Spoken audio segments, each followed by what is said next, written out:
Hey, this is Mike Wilson down in Alabama. I'm sure thankful to all of you who have taken time over the last few weeks during this quarantine period to listen to some of my talks and thoughts and stories and conversations. I sure do appreciate that. I hope that you don't get nervous or anxiety when my face pops up on your feed. I know it can be a scary thing.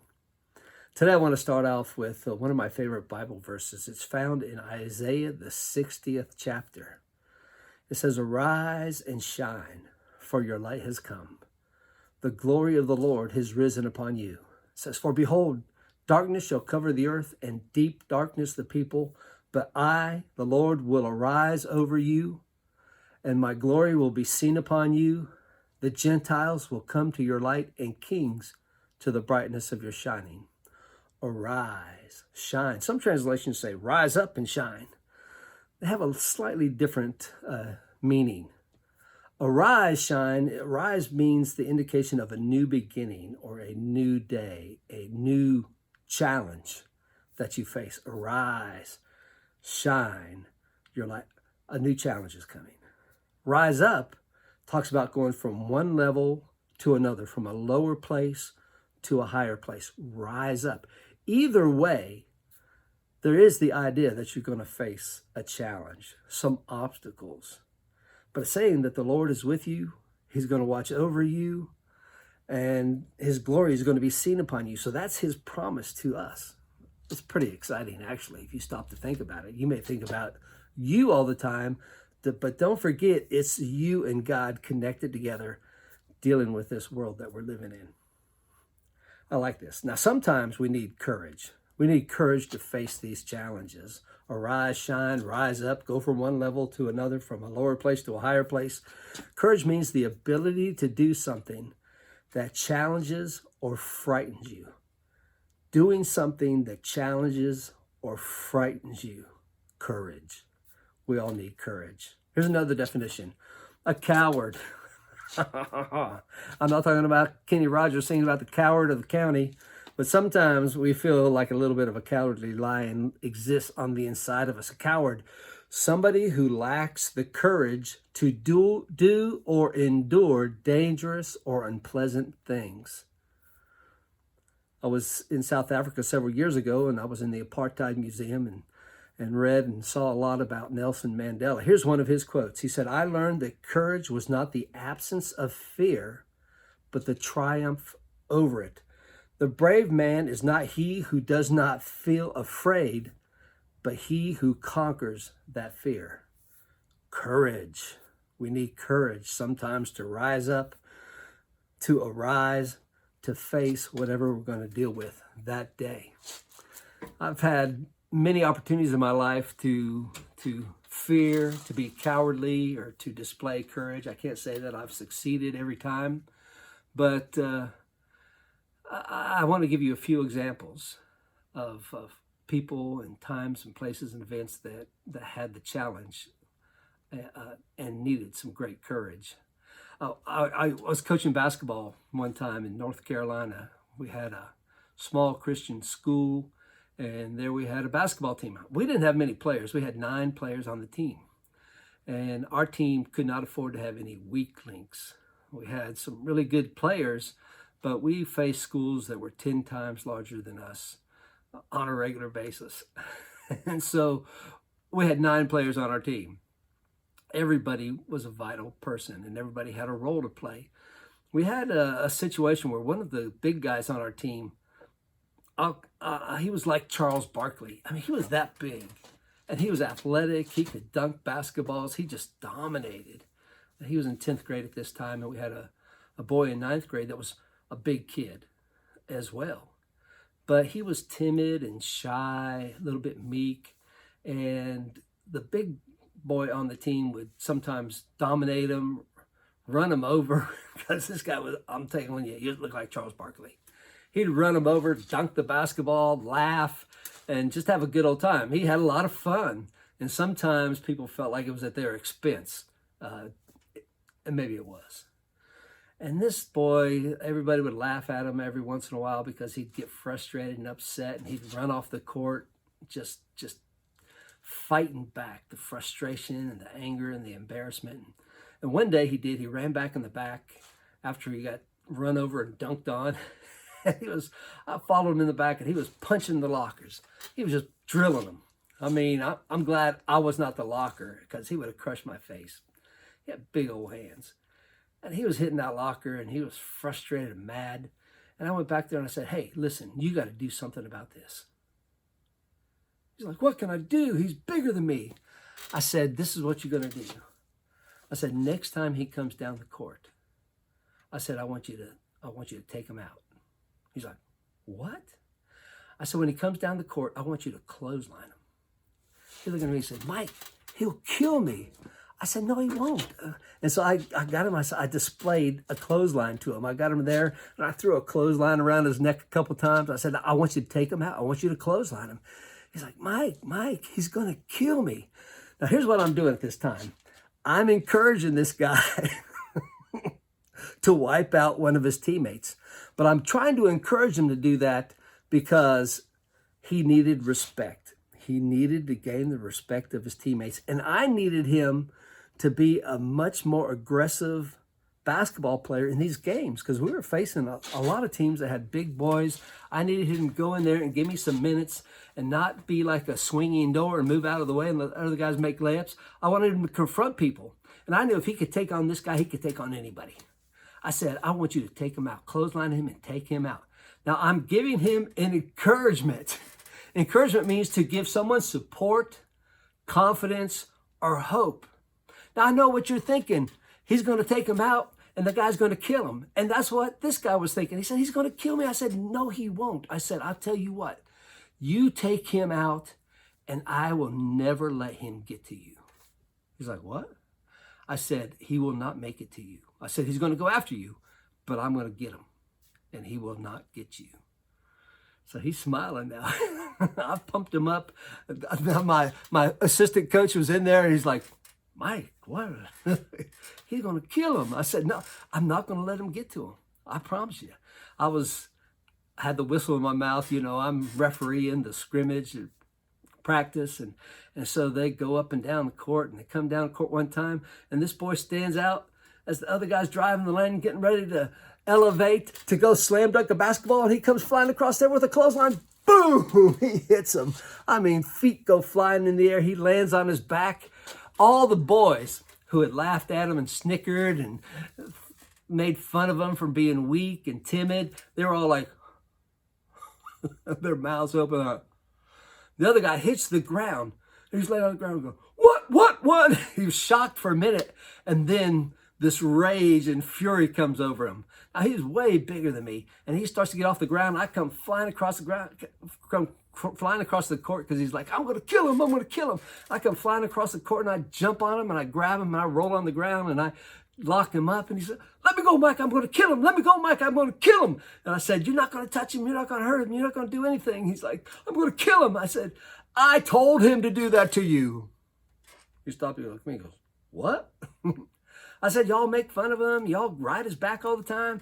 I said, I told him he needed to take a stand. We need him to be tough for the team. We needed to stand up for the team. I need him to be aggressive for the team. If he plays harder and plays like this, it's better for the team. He looked at me and goes, cool. That's cool. He walked over to the guy, gave him a high five. Everybody's laughing and patting him on the back for clotheslining his teammate. I gave him some encouragement. You may think it wasn't very ethical, but that's me. Now, we needed the encouragement, because soon after that, we were playing one of the largest Christian private schools in the state of North Carolina. Now, North Carolina is a basketball state, and we were going down to Charlotte, and we were going to play one of the big dogs. I knew they were really good. They were one of the top teams in the state, and they had some kids on their team who had already committed to play college basketball. And I had some really good players and some hard-working guys, but this team was somewhat intimidating. We were going to go play them, and I was encouraging my guys, and I was trying to keep them from being intimidated or discouraged. Now, I know what that's like, because I remember when I was in 9th grade, At Pymatuning Valley High School, the 9th grade basketball team went over to Erie, Pennsylvania, and we played Erie Cathedral Prep. Now, this was a private school that recruited great players, great athletes in all sports. We walked into the gym. We dressed up. Their team wasn't in there. It was a parochial school, and the only people there in the gym at that time were students, and they were all dressed in uniforms, but we weren't used to that. I mean, they had blazers on and plaid pants and ties, and they just sat there like zombies. They didn't even talk to each other. They just stared at us. We're doing layups, and we're doing all these things, and it's like weird. And we're doing layups, and we're looking up at the ceiling, and in the ceiling we could see all these state championship banners that their school had won over the years in Pennsylvania. And this was a large school playing a large school classification. And it was very intimidating. Then after a period of time, the stands, the fans in the stands start clapping and chanting in rhythm. Clap, clap, stomp, stomp. And they're giving a chant. And it was like, yeah, like a horror movie. It was scary. Then their team comes running out. They have these warm-up outfits on. And they come running out, and they got guys that are 6'3" and 6'4". This is 9th grade. They're doing their layup drills. They're jumping over the rim, dropping the ball in the hole. They're like, oh, man. I mean, they were huge. Their fans are stomping and clapping in rhythm and giving chants. Their guys are trying to keep from dunking during warm-ups, trying to keep from hitting their heads on the rim. It looked like, from my perspective, I mean, it was super intimidating. They were bigger, taller, faster, stronger, and had state championship banners hanging everywhere. You know what? That game was lost before the tip-off. We were so afraid. Yeah, there was no rising and shining for us. It was like, can we get this over with?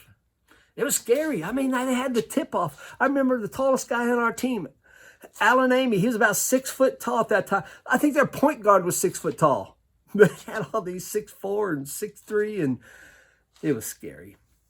I mean, we got killed. We were beaten before the tip-off mentally, but we got beat 74-12. Don't you laugh. Do not laugh. 74-12. We didn't make a basket. We made 12 foul shots. I think they were mercy foul calls. 12 foul, not one basket.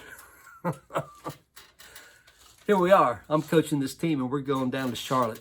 Now, I didn't tell you the other part of the story. We're going to Charlotte. We're playing this large Christian school. They have a basketball reputation. But even more than that, their coach was Bobby Jones. Now, I know you're thinking Bobby Jones the golfer. No, it's not Bobby Jones the golfer. It's Bobby Jones, who played for the University of North Carolina. Then he went to the NBA. Well, he went to ABA first and played for the Denver Nuggets. Then he went to the NBA, and he played with Moses Malone and Dr. J and won the world championship playing for them. He was like, every year, he was on the all-defensive team, like 8 or 9 years. He made the all-star teams 4 or 5 times. I mean, Bobby Jones was a North Carolina basketball legend, and he was an NBA star. He was coaching the team. Our coach needed some encouragement. Oh, I was the coach.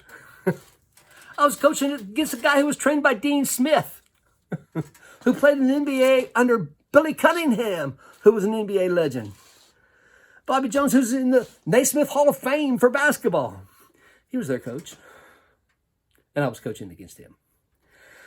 We go in the gym. Now, we had 9 players. We had 2 coaches, me and Mr. Tom Talbert, and we had 2 scorekeepers. And they had a gym slam full of fans waiting for us to get there. We were pushing it to get there. It was over 2 hours away from where we lived. We got there, and there was like 13 of us. That's a lucky number, right? 13 of us. We get in the gym and we do our warm-ups. The game starts. Now, my guys, I had told them about Erie Cathedral Prep. I talked to them about being intimidated. We only had 9 players, so we ran extra in practice because we knew everybody would try to outrun us and wear us out. But we had good size, and we had some hard-working guys. We had a couple guys whose first names were Chris, Sean, Jeff, Sammy, Scott, a couple brothers from from Yadkinville who played for us, Ricky. I mean, I think that's all of our 9 players. And I remember when we got down there that time, I had a couple that were sick. They'd been fighting the flu bug and they didn't feel good. They ran off to the bathroom a couple times during the game. They were sitting on the bed. I just had them over there for emergencies. And then I had the one boy, remember the boy that I taught the clothesline? He went from being mild, meek, and timid to like, I'm having to pull him out of the game every few minutes because he's killing people. He's like a bull in the china shop. He had found this newfound power and he's drilling people. But we're fighting. I mean, my team was intense. They were not intimidated. They were encouraged. I encouraged them time and time again. And I had Mr. Tom next to me, who was my assistant coach. Now, Mr. Tom didn't do any coaching. He didn't do any coaching at all. You know what his job was? To encourage me. Oh, man, that's great. That's a great play you called, Mike. That's great. I mean, Mr. Tom just encouraged me the whole time. I'm coaching against Bobby Jones, Hall of Famer. Yeah. And so we're playing, and the game comes down to the end. We have fought hard. We get the ball with 7 seconds left, and we're down by 2. Now, I have 2 guys who are not able to play. They're too sick. I have 2 guys who have fouled out. I'm down to 5 players. I have 3 players on the full floor that I think have 4 fouls on them. And we have spent every bit of energy that we have. And so I came over there and I said, guys, we got 7 seconds left in this game. I said, 7 seconds, we're going home. We're not going to go for a layup. We don't want foul shots. I said, we're going to shoot a 3. So we drew up a play. And we ran the play. And the ball was thrown in bounds. It swung around the 3-point line. And Sean caught the ball probably 24 or 5 feet away from the basket. And he fired it up. As the ball went in the air, I remember distinctly the crowd screaming. The gym was packed.